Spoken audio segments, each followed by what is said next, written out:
Shalom! My name is Eric Grosser, and I'm the founder and CEO of Holy Land Escape, and I am reporting to you live from Rehovot, Israel. And I want to share with you 3 of my favorite verses in the entire Torah, or 5 books of Moses. I'm reading to you now from the book of Deuteronomy, chapter 11, starting from verse 10.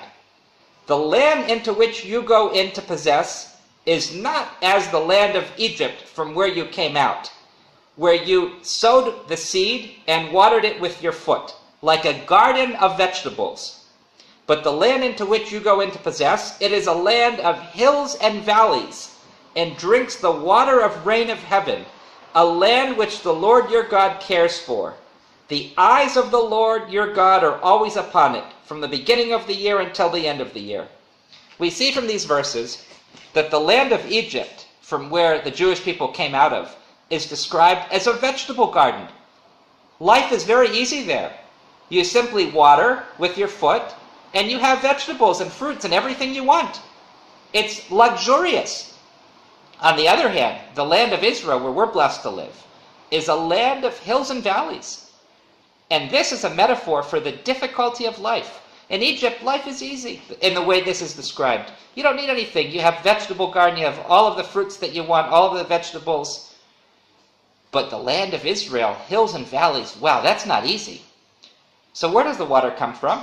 Well, interestingly enough, the climate in Israel is quite unique. It's what we refer to as a Mediterranean climate.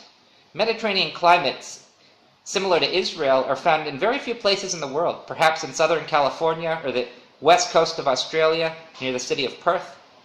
But the features of the climate in Israel are that rain only falls during certain seasons, from about the months of October, November through March, April. So if you come to Israel from April, May through September, October, rain will not get in the way of your vacation plans. But on the other hand, it can be quite difficult to be in Israel in the summer because there are no clouds in the sky. And while that sounds like an ideal description of a climate, practically speaking, it's very difficult to go outside and not have any shade. And that's a metaphor for the land of Israel. Because in a place like Egypt, where life is easy, the one thing you don't need is you don't need God. You don't need a higher power because you have everything you want. You have vegetable gardens, you have fruits, you have vegetables, it's luxurious. But on the other hand, the land of Israel, the land of hills and valleys, life is not always so easy. But since life is not easy, you have to turn to heaven and you have to ask for water. And water is a metaphor for other things as well. You know, throughout history, settling in the land of Israel was in many ways unnatural because there are a lot of challenges. Hills and valleys are not necessarily conducive to agriculture. For 2,000 years, when the land of Israel was barren, you can read Mark Twain's description of the land of Israel during his visit in 1869 as he describes Israel as a wasteland. In 1882, when the first Jewish settlers from Europe came to Israel in hopes of making the desert bloom and draining the swamps, people thought they were crazy. It wasn't easy. They were faced with the challenge of a land of hills and valleys. But somehow they did it, and today the land of Israel has once again given its fruits like no time in the past.